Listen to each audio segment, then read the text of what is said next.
السلام علیکم سر جی بارډر باندې نن سبا نه کوم غټې اسلحې استعمال شروع دی او فایرنګ دی کیږي سر دا راته وایه دا کله نه شروع دی او څه وجه دی او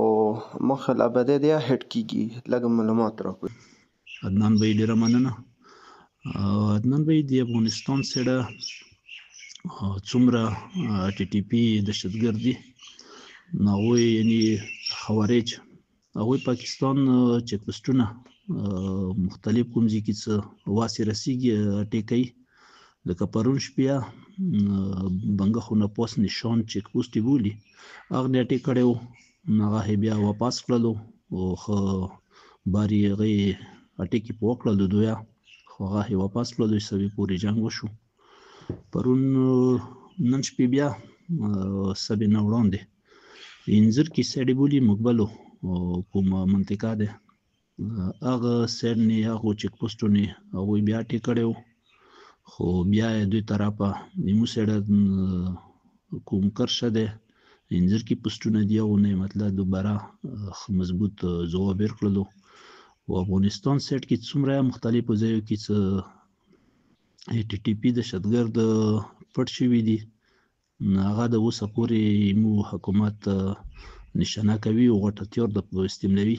او څومره پل سیډ مقبلو او سیډ د سلطه کې بولی افغانستان سیټ نو هغه علاقو کې مختلفو ځایو کې د دهشتګردي نو د غټه تیار سره د مغا ولي خو افغانستان سره اوسه پورې بقاعده د ګورنمنت سره سي ریاکشن نه دی شوی صرف دا کوم پاکستان سره ډېر نه غزینه د ولي سره الته دهشتګرد پټ دی او هغه پاکستان باندې چیک پوسټو باندې ټیکونه کوي صرف هغه باندې دا غټه تیور استعماليږي وقفه سره نو دا موجوده حالات دي رب دې کو پرون نبل پرونیامو دلته کرنل سره ټوله مشران خلصې بټکی مشران نوستو هغه دا وی سره مو ټوله ردی دي خو وړاندې یو طرفه ټي ټي پی دغه کوي